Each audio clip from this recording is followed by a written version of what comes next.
Hey everybody, welcome back to my channel. It's me, Beth Maitland at Drama Queen Bee Quilt Studio, and it's been a while since I checked in with you, but I've been a little busy. I celebrated my 40th anniversary on The Young and the Restless, and we're celebrating currently our 50th anniversary of the show in general, the airing from the very beginning of The Young and the Restless, and so there's been massive publicity and press and interviews and parties, and it's been a little bit of a whirlwind. So I'm checking back in with you today about our massive LakeHouse quilt, the commission quilt that I am doing for a colleague. I'm in the final stages. I have finally finished the quilt top, and I'm in about between 40 and 50 hours of work.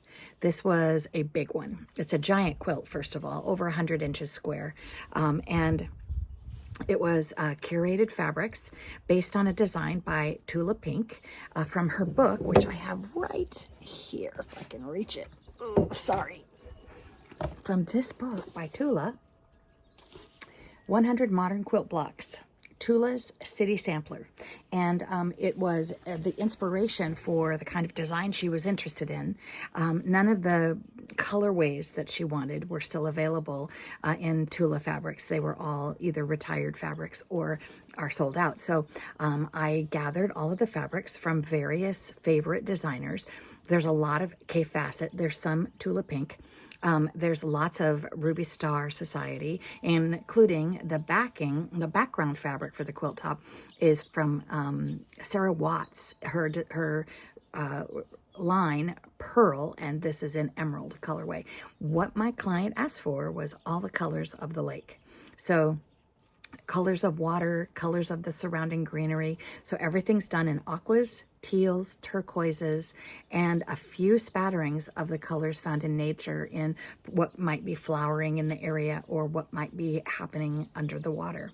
So I'm gonna insert a little blow by blow walk by video footage, and so that you know, I did about 80 plus blocks. We curated all of those 80 blocks and looked at what she liked for colors and what didn't work in terms of some kinds of fabrics that we used.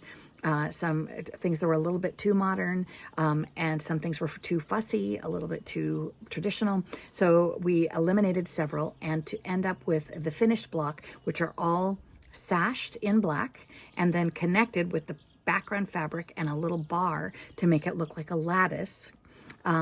Each framed out block, there are no two alike. There are, in the finished quilt, 64 finished blocks, and all connected by this lattice pattern. And we had to stop at 64 because the quilt got too big. So it's going to suit her guest room at her lake house. And I'm going to do, as you're watching the drive-by, notice that all kinds of fabrics. I use a lot of Kona solids in all of the colors of the water, and from light aqua through turquoise and teal, some blue, some green. And the backing, I'll show you also in the walk-by. Beautiful, beautiful backing, which blends all of the, just magical, blends all of the colors together. And she can use as a reversible top, like a bedspread, if she decides to, in that guest room. So the quilts are always reversible, but the backing isn't always as beautiful and magnificent as the top. So this is going to be a great reversible option. And now on to getting it on the long arm and doing the quilting, which I'll check back with you about. So I don't know if you can get a full idea of how big this quilt is, but this is a 12-foot by 5-foot quilting frame, my entire big quilting frame, and the quilt is draped over the entire thing. It's dipped down a little bit where the batting is stored and flops over both ends. So I'm trying to sort of walk by and give you an idea of the construction of the blocks and the different kinds of fabrics I used. No two blocks are alike. And let me show you the beautiful backing that sort of blends. I don't know how this is possible, that it blends all of the colors together. It's lovely. It's an extra wide backing by Maywood Studios, and I'm going to love using this. This is a shot from behind the machine going the other direction. every single block is sort of a luscious colorway in the color she chose, and it's just a beautiful, beautiful combination of colors. You can see the little lattice in these little, what look like crosses, but zoomed back, it looks like lattice work. In between, to sort of purge myself of of aquas and teals, I've been doing some black, white, and red improvisational quilt blocks, which I will, oh, here's a few, hold on, in my little workstation down here. These are all the colors I'm using, and these are all going to be blending together.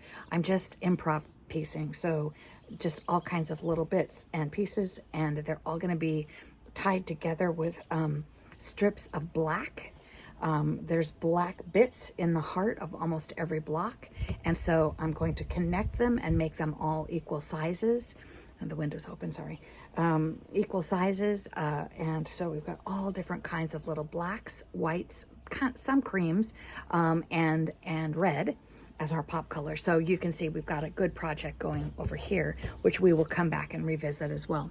So that's kind of what I'm working on right now. I'm also doing an improv pieced gray quilt that I'm going to put on the long arm. I haven't long armed in a while because this piecing has been overwhelming. So I'm going to put the gray on the long arm today and make sure, clean my machine and make sure everything's working well before I start this massive LakeHouse quilt. So this is my check-in. I'm so glad to see you, and I'll be back with some projects. We may revisit this red, black, and white quilt, and we'll talk about the improv piecing, and we'll watch some piecing maybe as I'm getting the pieces sewn together into larger blocks that I can make into a cohesive throw quilt.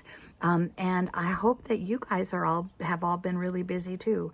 And I hope it's been something creative. I hope you've been having a lot of fun doing all of your winter. I'm a mess because I just came in from chores and it's been pouring rain in California.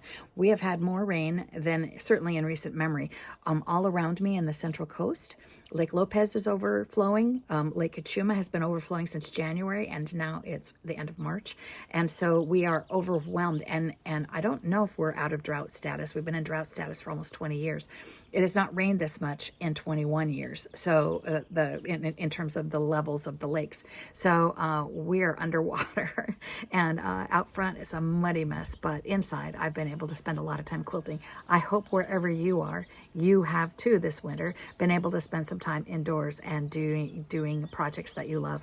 It's great to talk to you again, and we'll be back very soon. But in the meantime, this is the catch-up video on the LakeHouse Quilt.